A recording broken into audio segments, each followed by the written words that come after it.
الحمد لله نحمده ونستعينه ونستغفره ونؤمن به ونتوكل عليه ونعوذ بالله من شرور أنفسنا ومن سيئات أعمالنا من يهده الله فلا مضل له ومن يضلله فلا هادي له ونشهد أن لا إله إلا الله وحده لا شريك له ونشهد أن سيدنا ونبينا ومولانا محمدا عبده ورسوله أعوذ بالله من الشيطان الرجيم بسم الله الرحمن الرحيم وقالوا لا تذرن آلهتكم ولا تذرن ودا ولا سواعا ولا يغوث ويعوق ونسرا وقد أضلوا كثيرا ولا تزد الظالمين إلا ضلالا صدق الله العظيم وصدق رسوله النبي الكريم ونحن على ذلك لمن الشاهدين والشاكرين والحمد لله رب العالمين۔ معزز بزرگوں اور عزیز بھائیوں، جیسا کہ گزشتہ جمعہ آپ کے سامنے اس ملک کی تاریخ آپ کے سامنے رکھی گئی تھی، یہ وہ ملک ہے جو حضرت آدم علیہ السلام یہاں تشریف لائے، پہلے وحی اتری، فرشتے آئے، اللہ کی طرف سے احکامات پیغامات آئے، 1000 سال تک تقریباً حضرت آدم علیہ نبینا علیہ السلام یہاں تشریف فرما رہے اور ان کی نسل یہاں سے چلی اور پھیلی۔ تب تو دنیا میں صرف اور صرف توحید تھی، ایک اللہ کو لوگ مانتے تھے، شرک و بت پرستی سے یہ دنیا پاک و صاف تھی، بلکہ اس ملک کی یہ زمین بھی پاک و صاف تھی۔ دنیا میں کسی کنارے میں بھی کہیں پر بھی بت پرستی اور خدا کو چھوڑ کر کسی اور کی عبادت کا تصور بھی نہیں تھا، سوچ بھی نہیں تھی، کوئی اس کو جانتا تک بھی نہیں تھا۔ دھیرے دھیرے دنیا چلتی رہی، انسانیت بڑھتی رہی، دنیا میں انسان پھیلتے رہے۔ ایک طرف خدا و رسول کی محنت تھی، دوسری طرف شیطان خاموش نہیں بیٹھا تھا، کیونکہ جب اللہ رب العزت نے حضرت آدم و حوا علیہم السلام کو دنیا میں جہاں بھیجا، اسی جگہ شیطان کو بھی اللہ نے دنیا میں بھیج دیا تھا، کہا کہ اب تجھے فرشتوں کے درمیان رہنے کا حق تجھے نہیں ہے، چلا جا یہاں سے۔ لہذا دنیا میں 3 لوگ آئے تھے، ایک حضرت آدم و حوا اور تیسرا شیطان تھے۔ حضرت آدم و حوا علیہم السلام یہ اللہ کے ماننے والے اور دنیا میں انسانوں کے سب سے پہلے ماں اور باپ ہیں، سب سے پہلے انسان ہیں۔ انہوں نے ہی دنیا میں اللہ کا تعارف کروایا، اللہ کی پہچان کرائی اور اللہ کے تعلق سے باتیں بتائی ہیں۔ اور شیطان ان کے مخالفت میں کھڑے ہو کر کہتا تھا یہ جو کہہ رہے ہیں یہ صحیح نہیں ہے۔ لہذا آدم و حوا علیہ السلام نے ایک لمبے زمانے تک اپنے اولاد کو اور اپنے بچوں کو، بچوں کے بچوں کو اسلام پر، ایمان پر، اعمال پر کھڑا کیا۔ ایک زمانہ گزرتا گیا، کیونکہ دنیا میں ہر ایک کو فنا ہے، کوئی ہمیشہ کے لیے آیا نہیں ہے۔ حضرت آدم علیہ السلام بھی آئے، ان کا بھی انتقال ہو گیا، حضرت حوا آئی، ان کا بھی انتقال ہو گیا۔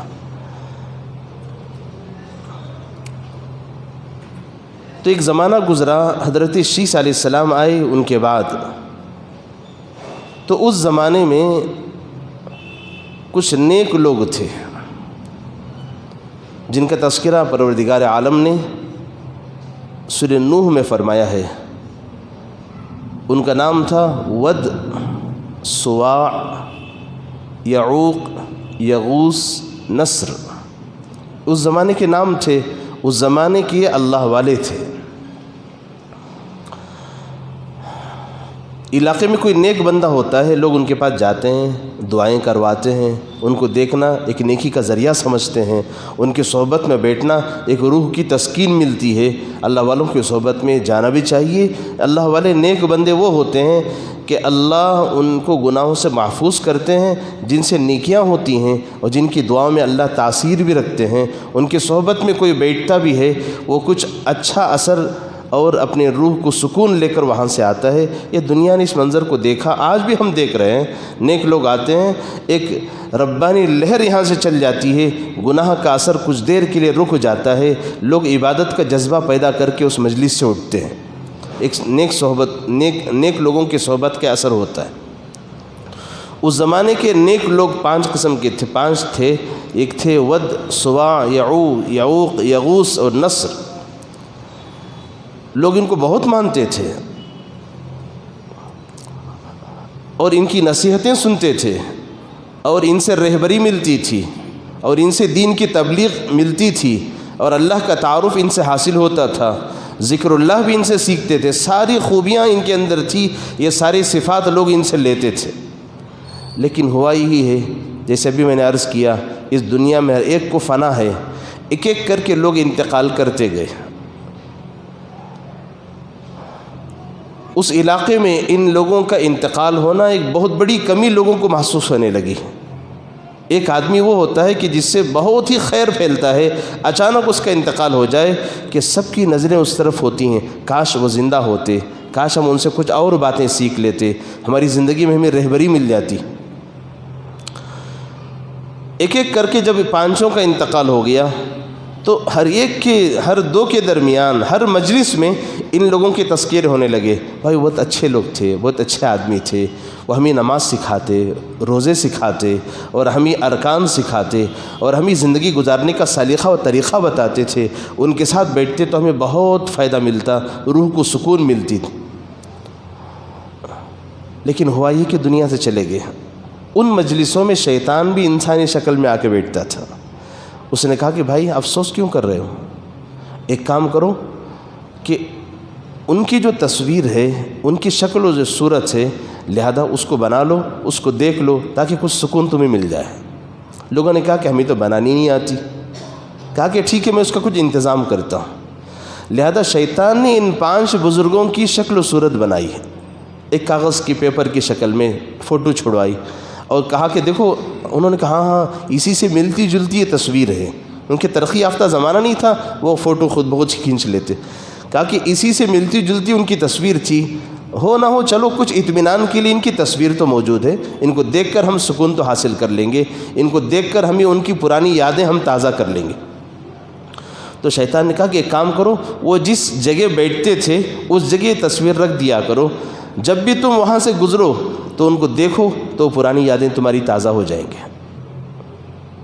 لہذا یہ 5 لوگوں کی تصویریں در منصور کی روایت، حدیث میں ہے، در منصور کی روایت ہے، اس میں اللہ کے نبی صلی اللہ علیہ وسلم کی روایت، صحابی رسول اللہ کے نبی صلی اللہ علیہ وسلم کی طرف سے روایت نقل کرتے ہیں کہ یہ 5 تصویریں بنائی گئی اور وہ جہاں جہاں بیٹھتے تھے ان کی جگہ پر یہ تصویریں رکھ دی گئی۔ جو لوگ ان کو دیکھے ہوئے تھے ان لوگوں نے صرف اس تصویر کو دیکھ کر پرانی یادیں یاد کرنی شروع کی۔ جن لوگوں نے اس کو رکھا تھا اب تب میں وہ دنیا سے چلے گئے۔ اب جو ان کے بچے تھے یہ بڑے ہوئے اور یہ بھی اپنے ماں باپ کو جس طرح کرتا ہوا دیکھا تھا یہ بھی ویسے ہی کرنے لگے۔ وہ سوچنے لگے ہمارے ابا جب بھی یہاں سے گزرتے تھے کہتے تھے ہائے کاش تم اور کچھ دن زندہ رہ جاتے، ہائے کاش میری عمر بھی تمہیں مل جاتی اور تم لمبی عمر گزارتے، ہم کچھ دین تم سے سیکھ لیتے۔ بچوں نے بھی اپنے ماں باپ کو جیسا کرتا دیکھا ویسے یہ بھی کرنے لگے۔ دوسری نسل بھی چلی گئی، اب تیسری نسل آئی، انہوں نے اپنے باپ اور دادا کو کرتا دیکھا تو شیطان نے ایک قدم آگے بڑھا کر کہا کہ بھائی یہی تو وہ تھے جو تمہارے ماں باپ کی ضرورتوں کو پوری کیا کرتے تھے، کیا تم نے نہیں دیکھا کہ تمہارے ابا اور امی، تمہارے دادا اور دادی یہیں سے گزرتے تھے، ان کے سامنے عزت سے احترام سے جھکتے تھے، لہذا یہ باعزت لوگ ہیں، لہذا ان کے سامنے جھکنا چاہیے اور ان کا ادب احترام کرنا چاہیے۔ اب جو تیسری نسل آئی انہوں نے ان کے سامنے اپنے آپ کو عزت احترام میں جھکانا شروع کیا۔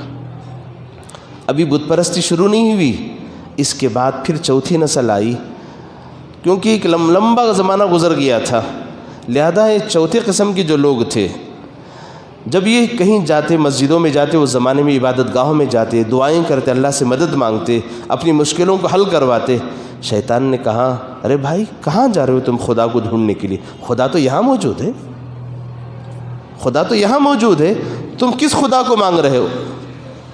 یہی تو وہ خدا ہے جس کو تمہارے ماں باپ نے خدا مانا، تمہارے دادا نے، تمہارے پردادا نے، ان سب لوگوں نے تو اس کو خدا مانا ہے، اسی لیے تو یہاں عزت احترام سے رکھے ہوئے ہیں۔ ان کی دور جیسی گزرتا ہے، ہر آنے والا دن نئی مصیبت لے کے آتا ہے، ہر آنے والا دن شر کو لے کے آتا ہے، ہر جانے والا دن کوئی اچھائیوں کو لے کے ختم ہو جاتا ہے۔ لہذا وہ زمانہ خیر کے دور سے دور ہٹ چکا تھا، لہذا ان لوگوں نے جو چوتھی نسل کے جو لوگ تھے، ان لوگوں نے وہاں سے بت پرستی شروع ہو گئی۔ اتنی زیادہ بت پرستی نہیں جتنی آج کے دور میں ہو رہی ہے۔ انہوں نے ان کو کچھ خدا کا درجہ دینا شروع کیا، خدا نہیں بنایا، خدا کا درجہ دینا شروع کیا۔ کہا کہ یہ بھی کچھ لوگ ہیں جن سے کچھ مانگا جاتا ہے، نظر اور منت یہاں مانی جاتی ہے۔ لہذا ہوتے ہوتے اس کے بعد جب چوتھی کے بعد پانچویں جب نسل آئی، ان کے دل و دماغ میں شیطان نے بٹھا دیا، ارے خدا تو یہی ہیں۔ یہ ہے بت پرستی کی ابتدا دنیا میں۔ یہاں سے دنیا میں شرک شروع ہوا، بت پرستی شروع ہوئی۔ اللہ نے اس کو مٹانے کے لیے حضرت نوح علی نبینا علیہ الصلوۃ والسلام کو بھیجا کہ نوح جاؤ، اب دنیا میں ایک توحید کے خلاف ایک شرک و بت پرستی شروع ہو چکی ہے، اس کو ختم کرنا ہر انسان کی بس کی بات نہیں ہے۔ یہ اللہ کی طرف سے جب محنت ہوتی ہے، اللہ کی طرف سے پیغامات اور وحی آتی ہے، اور اللہ کی طرف سے پیغمبر آتے ہیں، وہی اس بت پرستی کو، شرک کو ختم کر سکتے ہیں۔ حضرت نوح علیہ الصلوۃ والسلام کو اللہ نے نبی بھی بنایا، رسول بھی بنایا۔ یہ سب سے پہلے رسول ہیں، نبی بھی ہیں اور ساتھ میں رسول بھی ہیں۔ نبی اور رسول میں فرق یہ ہے کہ رسول نیا قانون، نئی شریعت، نئی کتاب لے کے آتا ہے۔ نبی وہ ہوتا ہے جو پہلے رسول ہیں، پہلے کے لائی ہوئی جو شریعت ہے، پہلی کی لائی ہوئی کتاب ہے، اور پہلے جس رسول نے جس احکامات کو لائے ہیں انہی کو وہ چلاتا ہے۔ لہذا اس کو نبی کہتے ہیں۔ رسول نیا قانون، نئی شریعت، نئی کتاب، نئے احکامات لے کر آنے والا، اور نبی انہی کو چلانے والا۔ لہذا اب تک آدم علیہ السلام سے لے کر نوح علیہ السلام تک کوئی رسول نہیں تھا، سب نبی تھے۔ یہاں سے رسول آئے ہیں، یہاں سے نئی شریعت کی ضرورت پڑی کہ نئے احکامات لانے پڑے کہ کفر کسے کہتے ہیں، شرک کسے کہتے ہیں، توحید کسے کہتے ہیں، ایمان کسے کہتے ہیں، اسلام کسے کہتے ہیں، یہ ساری باتیں بتانے کی ضرورت اب پڑی ہے۔ اس لیے اللہ نے حضرت نوح علیہ السلام کو نبی کے ساتھ رسول بھی بنایا۔ اب دنیا میں دو محنتیں شروع ہو گئی، ایک حق کی، ایک باطل کی، اسلام کی، کفر کی۔ شیطان نے ان لوگوں کو ذریعہ بنا کر کفر شرک کو شروع کیا اور 5 بتوں کو بنا دیا۔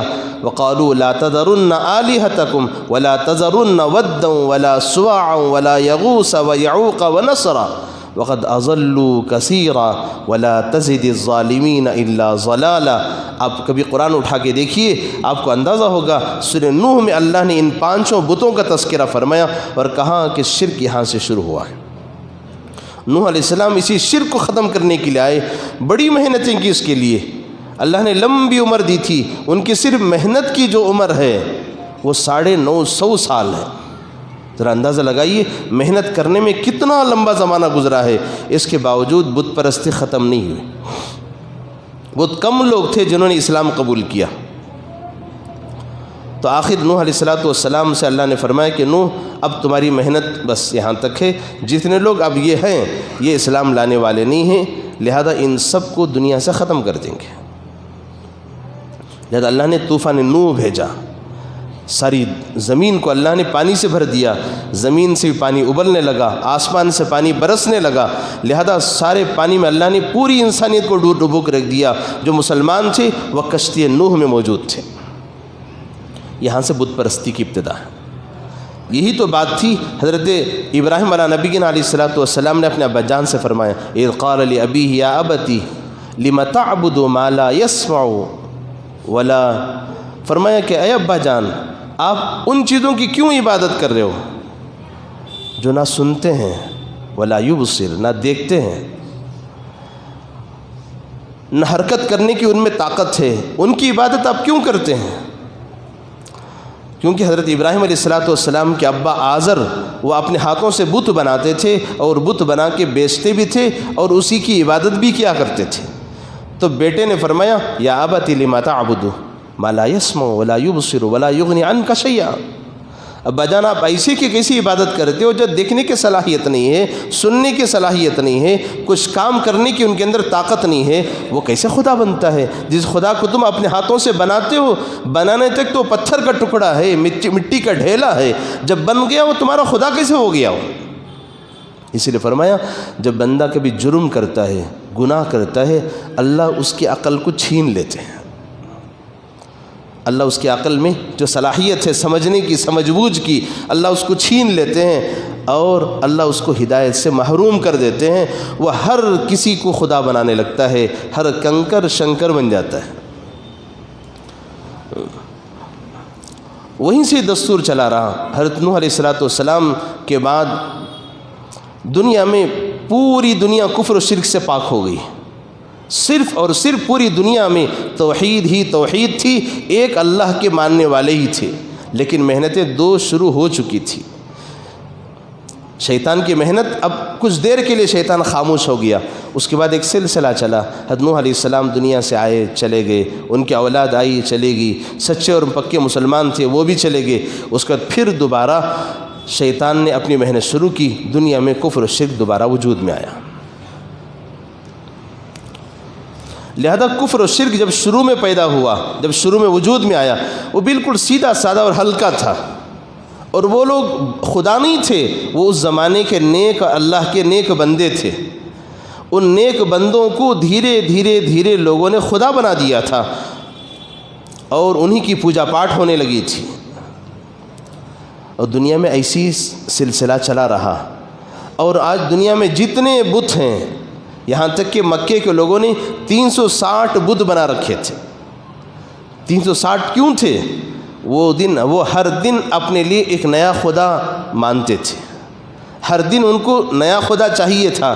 کل کا خدا تو باسی ہو گیا, ہمیں کل کے لیے ایک نیا خدا چاہیے, پرسوں کے لیے نیا خدا چاہیے. سال کے 365 دن ہیں, لہذا اتنے خدا ان کے پاس. اور قریش کا حال یہ تھا, قریش کے لوگ جن کے ذمے اللہ نے ایک زمانے دراز سے کعبۃ اللہ کی خدمت, حاجیوں کی خدمت, غریبوں کی خدمت یہ سب رکھی تھی. لہذا جب بھی ان سے کسی سے جھگڑا ہوتا تھا اور جھگڑے کے بعد جب آپس میں صلح ہو جاتی, لہذا صلح کی نشانی یہ تھی جس قوم سے جس قبیلے سے صلح ہو گئی ہے, بات چیت وہاں ہو چکی ہے, جھگڑا بند ہو چکا ہے, نشانی کے طور پر اس قبیلے کے خدا کو کعبۃ اللہ میں لوگ رکھا کرتے تھے. لہذا ہوتے ہوتے ہوتے ایسے کعبۃ اللہ جو پاکیزہ گھر تھا وہ بتوں کا گڑھ بن چکا تھا. جب اس قبیلے سے پھر دوبارہ جھگڑا پیدا ہو جاتا, اس خدا کو اٹھا کے پھینک دیتے تھے. لہذا شروعات میں جب بھی بت پرستی ہوئی ہے وہ ہلکے طور پر لی گئی. ہوتے ہوتے ہوتے جب بعد میں لوگوں نے اس سے عقیدت محبت کا جذبہ ان کے اندر پیدا ہو گیا, لہذا اسی کو لوگوں نے خدا بنا دیا. میرے بھائیو, یہ ساری باتیں میں نے جو عرض کی ہیں, آگے کی بات مجھے عرض کرنا ہے, اس لیے میں نے بت پرستی کی ابتدا اور اس کی شروعات میں نے آپ کے سامنے رکھی ہے. آگے جو مجھے بات عرض کرنی ہے وہ یہی اسی محرم کے تعلق سے. یہ جو پنجے ہیں جس کو ہماری یہ نئی نسل خاص طور پہ نوجوان طبقہ ابھی چند سالوں سے ہم جو دیکھ رہے ہیں, اللہ معاف فرمائے, ان کو صحیح سمجھ عطا فرما دے. انہوں نے ان پنجوں کو اٹھایا, ذرا دیکھیے اس موقع پہ وہ کتنی عقیدت سے, کتنی محبت سے اس کو بناتے ہیں, اس کو سنوارتے ہیں, اس کو سجاتے ہیں, اس کو سروں پہ اٹھاتے ہیں اور اس کو ایک جگہ رکھ کر اس کے سامنے منت سماجت کرتے ہیں اور ان کے سامنے حاجت طلب کرتے ہیں اور ان کے سامنے اپنی ضروریات کو رکھتے ہیں. یہ سب کیا ہے؟ ہم سمجھ رہے ہیں یہ کچھ کھیل مذاق ہے, بلکہ چھوٹے بچوں کو ہم نے گلیوں میں کھیلتے دیکھا. جب کبھی بچے بیٹ بال سے کبھی کھیلتے تھے اور کبھی کسی اور چیزوں سے کھیلتے تھے, اب تو اللہ معاف فرمائے ہماری یہ نئی نسل, چھوٹے چھوٹے 7-8 سال کے بچے, ان کا کھیل بھی یہ پنجوں کی شکل کا بن گیا. بچوں کی دل و دماغ میں جو بات نقش ہوتی ہے وہ ہمیشہ پتھر کی طرح نقش ہو جاتا ہے. پتھر کا لکھا ہوا کبھی مٹتا نہیں ہے، پانی کا لکھا ہوا لکھنے سے پہلے مٹ جاتا ہے۔ بچوں کے کھیل بھی آج وہ بن گئے۔ آج ہماری نوجوان نسل وہ کام کر رہی ہے جو کبھی کسی زمانے میں نوح علیہ السلام کو بھیجنے کا ذریعہ کبھی بنا تھا۔ دنیا میں شیطان کی محنتوں کو اجاگر کرنے کا، دنیا میں شیطان کی محنت کو پھیلانے کا جو ذریعہ تھا، آج مجھے کہنے کا پورا حق ہے، آج یہ جو کچھ ہو رہا ہے یہ اللہ معاف فرمائے یہ سب بت پرستی ہے۔ آج کے بچے اگرچہ ہو سکتا ہے کچھ شوقیلے پن میں، کچھ شوق میں آ کے کام کر رہے ہو، لیکن اگر ان پر محنت نہ ہوئی، اچھی طرح یاد رکھیے ایک دن وہ بہکیں گے، گمراہ ہوں گے اور انہی کو خدا بنا بیٹھیں گے۔ وہ جو انہوں نے ان دنوں میں خدا کی عبادت کی ہے، خدا کا درجہ اس کو دیا ہے۔ اور ہماری وہ ماں بہنیں جو دین سے دور ہونے کی وجہ سے ان کے آگے جاتے ہیں، ان کے آگے ادھ بتیاں سلگاتی ہیں اور ان کے آگے پتہ نہیں کیا کیا حرکتیں کرتے ہیں، کہنے کی ضرورت نہیں۔ آپ سب اس منظر کو آپ دیکھے ہوئے، خدا کے لیے آپ اس کو بچا لیجئے۔ یہ بت پرستی کی ابتدا ہو چکی ہے، آپ اس کو پنجے نہ سمجھیے، یہ ایک شرک ہو چکا ہے، ایک بت پرستی کی شروعات ہو چکی ہے۔ یہ خالص بت پرستی ہے، خالص بت پرستی ہے، یہ شرک ہے۔ اگر خدا نہ خواستہ اس موقع پہ وہ کام کرنے والوں نے توبہ نہ کی، اللہ سے معافی نہ مانگی، وہ تو کفر و شرک پہ مریں گے، اللہ کے اسلام پہ باقی نہیں رہیں گے۔ لہذا آپ سے جو ادب سے کہا جا رہا ہے، دیکھنے والے بھی گنہگار ہیں، کرنے والے بھی گنہگار ہیں، اس کو موقع دینے والے بھی گنہگار ہیں، اس میں تعاون کرنے والے بھی گنہگار ہیں، اس کام کو کرتا ہوا دیکھ کر خاموش رہنے والے بھی گنہگار ہیں۔ ہم سب گنہگار ہیں، اللہ معاف فرماتے، میں بھی، آپ بھی، یہ سارے مسجد کے لوگ بھی، سارے مصلی بھی، سارے محلے والے بھی، جس جگہ پہ یہ کام ہو رہا ہے ہم روکے بغیر زبان بند کر کے خاموش رہے ہوئے، لہذا ہم سب اس گناہ میں شریک ہیں۔ اس کو معمولی نہ سمجھیے، ہلکے بنا لیجئے۔ یہ آج کی یہ شروعات کل کے دن کہیں ہماری اس نسل کو ڈبو نہ دیں۔ اسی کا خوف تھا، اسی کا تذکرہ قرآن کریم میں کیا گیا سورہ نوح میں، وَقَدْ أَضَلُّوا كَثِيرًا وَلَا تَزِدِ الظَّالِمِينَ إِلَّا ضَلَالًا۔ فرمایا خود تو ڈوبے صنم، ہم کو بھی لے ڈوبیں گے۔ وہ تو ڈوبے ہی ہیں، سارے محلے کو سب کو لے کے ڈوبے۔ لہذا ان کو بچانا میرے اکیلے کی ذمہ داری نہیں ہے، آپ سب کی ذمہ داری ہے۔ ان بھائیوں سے، ان بہنوں سے، ان نوجوانوں سے ادب سے عرض کریں، بھائی تم کیا کر رہے ہو؟ اگر یقیناً وہ نیکی ہوتی، ہم مسجد کے منبر و محراب سے وہ نیکی شروع کرتے۔ اگر وہ نیک کام ہوتا، نیک جگہ سے وہ کام شروع کیا جاتا، وہ کوئی اچھا کام ہوتا، اس کا اعلان تو ہم کرتے۔ اگر کوئی خوبی کا کام ہوتا، نبیوں کی وراثت اگر ہوتی، صحابہ کے کمالات ہوتے، ہم اس کا تذکرہ مسجد کے منبر و محراب سے کرتے، اس کی حفاظت ہم مسجد کے ذریعے سے کرتے۔ ایسا کچھ نہیں ہے، جبکہ اس کے نہ کرنے کی بات مسجد میں کہی جا رہی ہے، بلکہ روکا جا رہا ہے، مطلب یہ کہ کوئی اچھا کام نہیں ہے۔ لہذا یہ بت پرستی ہے جنہوں نے غفلت میں، بھولے پن میں کیا ہے، وہ اللہ سے سچی توبہ تنہائی میں جا کے اللہ سے کر لے، کہے یا اللہ غفلت ہو گئی، مجھ سے غفلت ہو گئی، مجھ سے کچھ غلطی ہوگی، یا اللہ معاف فرما دے، آئندہ میں سچی توبہ کرتا ہوں، آئندہ میں کبھی یہ کام نہیں کروں گا۔ میرے بھائیو، میں ہمدردی میں آپ سے عرض کر رہا ہوں، آپ اللہ کے لیے سے رک جائیے، روکیے ان بھائیوں کو، روکیے ان بندوں کو جو یہ کام ہو سکتا ہے کچھ بڑوں کی وراثت سمجھ کے وہ کام کر رہے ہیں، وہ سمجھ رہے ہیں کہ اگر نہ کریں گے تو پتہ نہیں کیا بلائیں ہم پہ آئیں گی، کیا مصیبتیں ہم پہ آئیں گی۔ میرے بھائیو، آپ ہمت رکھیے، کچھ نہیں ہوگا آپ کے ساتھ۔ اللہ کے گھر میں بیٹھ کے کہہ رہا ہوں، میں اللہ کو واسطہ دے کے کہہ رہا ہوں، آپ کو کچھ نہیں ہوگا، آپ کا کچھ نہیں بگڑے گا۔ آپ اللہ کے لیے چھوڑ دیجئے، وہ سراسر کفر ہے، سراسر شرک ہے، اللہ اس سے ناراض ہوں گے۔ جب اللہ اس گناہ کے کرنے پر اللہ جب ناراض ہوتے ہیں، اللہ اس کی عقل چھین لیتے ہیں، وہ فرق و تمیز نہیں کر سکتا، کیا اچھا ہے، کیا برا ہے، کیا صحیح ہے، کیا غلط ہے، سب میں وہ کود پڑتا ہے، اور اس کے بعد جہنم کی آگ میں جلنے کے لیے تیار ہو جاتا ہے۔ اللہ معاف فرمائے، ایسے سارے برائیوں سے اللہ میری بھی، آپ کی بھی، ساری امتی مسلمہ کی اللہ حفاظت فرما دے۔ وآخر دعوانا الحمدللہ رب العالمین۔